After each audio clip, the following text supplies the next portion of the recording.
పితా పుత్ర పవిత్రాత్మనామమున ఆమేన్. క్రీస్తునాథుని యందు ప్రియమైన సహోదరి సహోదరులారా, ఈనాడు సామాన్య 17వ ఆదివారంలోనికి ప్రవేశించి ఉన్నాము. ఈనాటి మొదటి పట్టణములో ఎలీషా ప్రవక్త ద్వారా దేవుడు చేసిన గొప్ప అద్భుతం, తన ముందు ఉంచినటువంటి 20 రొట్టెలతో 100 మందికి ఆహారాన్ని అద్భుతమైన రీతిలో పంచి ఇవ్వడం గూర్చి మనకి తెలియచేస్తూ ఉంది. ఈనాటి 2వ పట్టణములో పునీత పౌలు గారు దేవుని బిడ్డలుగా పిలువబడినటువంటి మనము జీవిత విధానానికి కట్టుబడి జీవించాలని మనకి తెలియపరుస్తూ ఉన్నారు. ఈనాటి సువార్త పట్టణములో యేసు ప్రభువు 5 రొట్టెలతో 2 చేపలతో 5,000 మందికి పంచి అంతకంటే ఎక్కువ మందికి ఆహారాన్ని అద్భుతమైన రీతిలో పంచినటువంటి ఘటాన్ని మనకు తెలియచేస్తూ ఉంది. మొదటి పట్టణము రాజుల 2వ గ్రంథము 4వ అధ్యాయము 42 నుంచి 44 వచనముల నుండి గ్రహించబడినది. ఈనాటి మొదటి పట్టణాన్ని పరిశీలించినట్లయితే ఏలియా ప్రవక్త మరణంతరము ఎలీషా ప్రవక్త స్థానాన్ని తీసుకున్నాడు. ఎలీషా ప్రవక్త కాలములో పెద్ద కరువు వచ్చింది. తినడానికి ఏమీ లేదు. ఆకలి దప్పులతో అలమటిస్తూ ఉన్నారు. అనేక సమస్యలతో సతమతమవుతూ ఉన్నారు. అయినా కాని మోషే చట్ట ప్రకారము తమ పొలాలలో పండినటువంటి ప్రథమ పంటను, ప్రథమ జంతువులను, గొర్రెలను దేవునికి దహన బలులుగా అర్పించేవారు. అప్పటికి జెరూసలేము దేవాలయాన్ని నిర్మించలేదు. అయితే బేతేలులోని దేవుని మందసం ఉంది. అందరూ ప్రతి సంవత్సరానికి ఒకసారి అయినా వెళ్లి బేతేలులో బలులు అర్పించేవారు. ఎప్పుడైతే ఒక భక్తుడు దేవుని ప్రవక్త తమ మధ్యలో ఉన్నాడు అని తెలుసుకున్నాడు, తమ పొలములో పండినటువంటి బార్లీ గింజలతో రొట్టెలను తయారు చేసుకుని గోధుమ కంకులను ప్రవక్తకి అర్పించాడు. ఎలీషా ప్రవక్త శిష్యుడు 100 మందికి ఇది ఏ పాటిది అని అడిగెను. అందుకు ఎలీషా ప్రవక్త, ముందు వీటిని పంచిపెట్టుము అని అనెను. శిష్యులు 20 రొట్టెలను 100 మంది ప్రవక్తలకు పంచిపెట్టగా ఇంకను కొన్ని రొట్టెలు మిగిలినవి. అది అసాధ్యమని తెలిసినప్పటికీ దేవుని వాక్కు నందు విశ్వాసముంచి ఎలీషా ప్రవక్త దేవుని దివ్య శక్తితో గొప్ప అద్భుతం చేయగలిగారు. దేవుని వాక్కు శక్తివంతమైనది. ఆయన వాక్కు వలన రొట్టె శారీరక ఆకలిని, ఆధ్యాత్మిక ఆకలిని అను తపనను తీర్చగలిగింది. ఎలీషా ప్రవక్త చేసిన అద్భుత విషయములో అదే జరిగింది. ఈనాటి మొదటి పట్టణములో ప్రవక్త చేసిన అద్భుతం ఈనాడు సువిశేష పట్టణానికి దగ్గర పోలికలు ఉన్నాయి. సువిశేష పట్టణం యోహాను శుభవార్త 6వ అధ్యాయము 1 నుంచి 5 వచనముల నుండి గ్రహించబడినది. ఈనాటి సువార్త పట్టణములో యేసు ప్రభువు 5 రొట్టెలు 2 చేపలతో ఆకలితో అలమటిస్తున్న 5,000 మంది ప్రజలకు అద్భుత రీతిలో సంతృప్తిగా పంచిపెట్టిన ఉదాంతమును మనము చదివి ఉన్నాము మరియు వినియున్నాము. 5 రొట్టెలు 2 చేపలు అద్భుతము 4 సువార్తలలోనూ కూడా రాసి ఉన్న అద్భుత కార్యం. పునీత మత్తయి, మార్కు, లూకా సువార్తకులు వలె పునీత యోహాను సువార్తకుడు కూడా ఈ అద్భుతాన్ని గూర్చి ఆయన చాలా లోతుగా వివరించి ఎక్కువ ప్రాముఖ్యతను, ప్రాధాన్యతను ఇస్తూ ఉన్నారు. యేసు తన శిష్యులతో తిబేరియా అనేది గలిలయ సముద్రమును దాటి ఆవల తీరమునకు వెళ్ళెను. అది గమనించిన ప్రజలు కాలినడకన దాదాపు 12 కిలోమీటర్లలో నడిచి యేసు కంటే ముందే ఆ ప్రాంతం చేరుకోవడంతో ప్రారంభిస్తాడు యోహాను సువార్తికుడు. అంత దూరము ప్రజలు కాలినడకన ప్రయాణం చేసి యేసును చేరుకోవడంలో అంత ఆంతర్యము ఏమిటి అన్న ప్రశ్నకు సమాధానముగా యోహాను గారు రోగుల పట్ల ఆయన చేసిన అద్భుత కార్యమును చూచి గొప్ప జనసమూహము ఆయనను వెంబడించెను. యోహాను సువార్త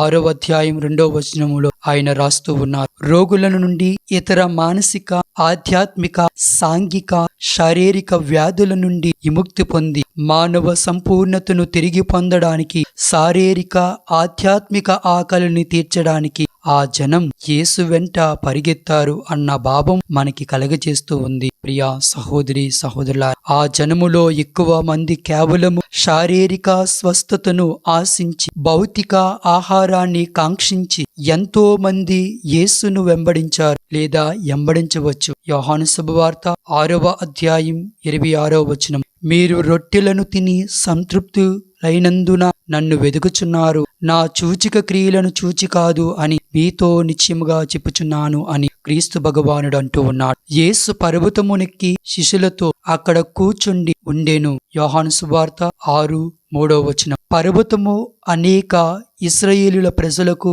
చాలా ముఖ్యమైన ప్రదేశం. ఎందుకంటే ఆ పర్వతం మీదే చాలా మంది దేవుని యొక్క దర్శనాన్ని పొందుకున్నారు, దేవునితో మాట్లాడారు. అయితే ఇక్కడ యూదులకు పాస్కా పండుగ సమీపించినది అని అంటూ ఉన్నారు. యోహాను సువార్త 6:4. యూదులకు పాస్కా పండుగ అనేది చాలా ముఖ్యమైనది. ఐగుప్తు దేశము బానిస బ్రతుకు నుండి విముక్తిని పొందిన సంఘటనను గుర్తుకు చేసుకోవడానికి యూదులు ప్రతి సంవత్సరము పాస్కా పండుగను జరుపుకునేవారు. ఆ పండుగకు చాలా మంది జెరూసలేమునకు వచ్చేవారు. ఇలా వచ్చిన వారిలో చాలా మంది యేసు ప్రభుని ఆకర్షితులు అవుతూ ఉన్నారు. అందుకే యేసు దగ్గరకు వెళ్లారు. యోహాను సువార్త 6:2 తెలియచేస్తూ ఉన్నారు. రోగుల పట్ల ఆయన చేసిన అద్భుత కార్యములను చూచి గొప్ప జనసమూహము ఆయనను వెంబడించారు. ప్రియ దేవుని బిడ్డలారా, ఇక్కడ గమనించవలసిన విషయం ఏమిటంటే గొప్ప జనసమూహము తన దగ్గరికి రావడము చూచి ప్రభుని హృదయము ద్రవించింది. వాళ్లను ఆహారంతో సంతృప్తిపరచాలన్న కోరికతో పిలుపుతో సంభాషిస్తూ ఉన్నాడు ప్రభు. మాటల భావాన్ని ఉన్నది ఉన్నట్లుగా అర్థం చేసుకుంటాడే తప్ప వాటి ఆంతర్యాన్ని గ్రహించలేడు. అలాంటి పిలుపును పరీక్షించడానికి వీరి భుజించుటకు కావలసిన ఆహార పదార్థములను మనము ఎక్కడి నుంచి కొనితెత్తుము అని ప్రశ్నించారు. దాని యథార్థముగా అర్థం చేసుకున్న పిలుపు వెనుక ముందు ఏమీ ఆలోచించకుండా అవును నిజమే అన్న ధోరణిలో ఒక్కొక్కరికి కొంచెం వడ్డించుటకైనను 200 వరహాలు రొట్టెలను కూడా సరిపోవు అన్నాడు. యేసుకు తన శిష్యులకు మధ్య జరిగిన సంభాషణ నేటి మొదటి పట్టణంలోని ఎలీషకు ఆయన సేవకునికి మధ్య జరిగిన సంభాషణకు పోలు ఉంది. ఆ స్థితిలో ఆంద్రియ కలుగజేసుకొని ఇక్కడ ఒక బాలుని యొద్ద 5 యవధాన్యపు రొట్టెలు 2 చేపలు కలవు, కాని ఇంతమందికి ఇవి ఏమాత్రము అని పలికాడు. ఈ ఉదాంతములో బాలుడు ఆయన వద్దనున్న 5 రొట్టెలు 2 చేపలు కీలక పాత్రను పోషిస్తూ ఉన్నాయి. యేసు అంత గొప్ప అద్భుతం చేయడానికి బాలుని యొక్క ఉదారత్వము కారణం. ఆ బాలుడు యేసు వద్దకు చేరుకోవడానికి, ఆయన బోధనలు వినడానికి తగిన విధముగా తయారయ్యాడు అన్న విషయం ఆయన తెచ్చుకున్న రొట్టెలే విషదం చేస్తూ ఉన్నాయి. అవి ఆ బాలుడు తన కోసము తెచ్చుకున్న ఆహారం. అటి దాన్ని పరులతో పంచుకోవడానికి ఎంతో ఉదార స్వభావముతో ఆ బాలుడు సంసిద్ధతను వ్యక్తం చేశాడు. కాబట్టి యేసు వాటిని తీసుకొని ఆశీర్వదించి పంచిపెట్టాడు. ఇక్కడ గమనించవలసిన విషయం ఏమిటంటే యేసు ఏమి లేని నుండి ప్రజల ఆకలిని తీర్చలేదు.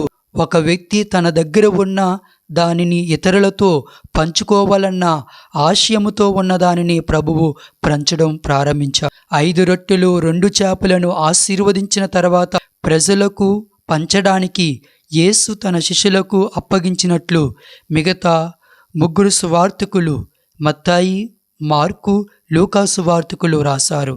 అంటే భవిష్యత్తులో యేసు సందేశాన్ని ఆయన భోజనముగా ఇచ్చిన తన శరీరాన్ని ప్రజలకు చేరవేసే పనిని అపోస్తలులకు అప్పగించారన్న సత్యం ప్రియా దేవుని బిడ్డలారా. అయితే ఇక్కడ ఈ యోహాను సువార్తికుడు ప్రకారము రొట్టెలను యేసే స్వయముగా ప్రజలకు పంచారు. కారణం ఏమిటంటే యేసే మానవ జాతికి సజీవ ఆహారం అన్న సత్యాన్ని చాటడం యోహాను గారి ఉద్దేశం. ఆ సజీవ ఆహారమే మానవాళి అంతటికీ జీవం ఇచ్చే ఆహారం. ఈ సజీవ ఆహారాన్ని చేరవేయడానికి అపోస్తలుల లాంటి మధ్యవర్తులను యేసే వాక్కు రూపములో దివ్య ప్రసాద రూపము చేరువవుతూ ఉన్నారు. మానవులు ఆధ్యాత్మిక శారీరక పోషణకు ఆధారం యేసుక్రీస్తు అని ప్రకటించడమే యోహాను గారి యొక్క ఉద్దేశం. అంత గొప్ప అద్భుతం చేసి అంతమందిని సంతృప్తిపరిచిన యేసుపై ప్రజలకు గొప్ప అభిప్రాయం ఏర్పడింది. వాస్తవము ఈ లోకమున ఆవరించి ఉన్న ప్రబత్త ఈయనే అన్నది ఆ అభిప్రాయం. అనగా మనం ఎదురు చూస్తున్న మెస్సియా ఈయన అని వారిలో దృఢనమ్మకం రూపుదిద్దుకుంది. యేసు అద్భుతాన్ని వారు చూశారు, కానీ ఆ అద్భుతం చేయడంలో గల సందేశాన్ని వారు గ్రహించలేకపోయారు. ఈ అద్భుతం ద్వారా యేసు మనకు తెలియచేసే సందేశం మానవ జీవితాలకు ఆయనే నిజమైన పోషకుడు అని నమ్మాలి మరియు విశ్వసించాలి. ప్రియా దేవుని బిడ్డల, మన అనుదిన జీవితము చాలామంది మన తోటి సహోదరులు ఆకలితో దాహముతో వస్త్రహీనులై అనాథులుగా జీవిస్తూ ఉన్నారు. అటువంటి వారందరినీ మనము ఆదరించి మన వంతు సహాయం చేస్తే మనలాగా సంతోషంగా జీవిస్తారు. మన అనుదిన జీవితంలో కూడా అద్భుతాలు జరగాలి అంటే దేవునిపై అపారమైన విశ్వాసం, నమ్మకం కలిగి ఆయనపై ఆధారపడి జీవిస్తే మనము కూడా అద్భుత శక్తిని పొందుకుంటాం. దేవుని పేరిట అద్భుతాలు చేయగలుగుతాం. ఈనాడు అద్భుతము ద్వారా మన క్రీస్తు భగవానుడు మహోన్నతుడు అని, సర్వాంతర్యామి అని, సర్వశక్తిమంతుడు అని, మరి ముఖ్యముగా ప్రవక్తల అందరికంటే గొప్పవాడు అని మనకు విశదమవుతూ ఉంది. ఈనాటి సువార్త పట్టణములో యేసు ప్రభువు 5 రొట్టెలు 2 చేపలతో 5,000 మందికి ఆహారం వసిగిన అద్భుతానికి, ఈనాటి మొదటి పట్టణములో ఎలీషా ప్రవక్త చేసిన అద్భుతానికి దగ్గర సంబంధం ఉంది అని మనకు ఆధారం. ప్రియా సహోదరి సహోదరుల, 2వ పట్టణం ఎఫెసీయులకు రాసిన లేఖ 4:1-5 వచనముల నుండి గ్రహించబడినది. ఈనాటి 2వ పట్టణములో కూడా అదే అంశాన్ని మనకి తెలియపరుస్తూ ఉన్నారు. దేవుని బిడ్డలుగా, వారసత్వముగా, ఆయన ఆలయముగా, క్రీస్తు శరీరముగా ఉండడానికి దేవుడు మన అందరిని పిలిచాడు అని పునీత పౌలు గారు మనలను ప్రోత్సహిస్తూ ఉన్నారు. అలాగే మనము అనుదిన జీవితములో ప్రేమ, దయ, శాంతి, సాధుశీలత, సేవ, ధాతృత్వము మొదలగు గుణగణాలు, లక్షణాలు ప్రతి క్రైస్తవుడు కలిగి ఉండాలని, క్రీస్తుతో ఐక్యముగా జీవించాలని పునీత పౌలు గారు తెలియపరుస్తూ ఉన్నారు. ప్రియ దేవుని బిడ్డలారా, ఒక్కసారి మనమంతా ఆత్మ పరిశీలనం చేసుకుందాం. మనం నిజ క్రైస్తవుల వలె జీవిస్తూ ఉన్నామా, లేక నామకార్థ క్రైస్తవు వలె జీవిస్తూ ఉన్నామా? మనం దేవుని బిడ్డలుగా క్రీస్తును పోలి జీవించాలి. క్రీస్తు మనలను ప్రేమించి మన కోసము దేవునికి పరిమళమైన అర్పణగా తనను తాను బలిగా అర్పించుకున్నాడు. అలాంటి ప్రేమని మనమును కలిగి ఉండాలి. ఈ లోకం చాలా చిన్నది. ఈ జీవితం శాశ్వతమైనది కాదు. మనందరి గమ్యం స్థానం పరలోక రాజ్యం. ఆ పరలోక జీవితాన్ని మనం పొందుకోవాలంటే పునీత పౌలు గారు చెప్పినట్లు దేవుని పిలుపునకు తగిన విధముగా మనమంతా జీవించాలి, సిద్ధముగా ఉండాలి. ఆమేన్.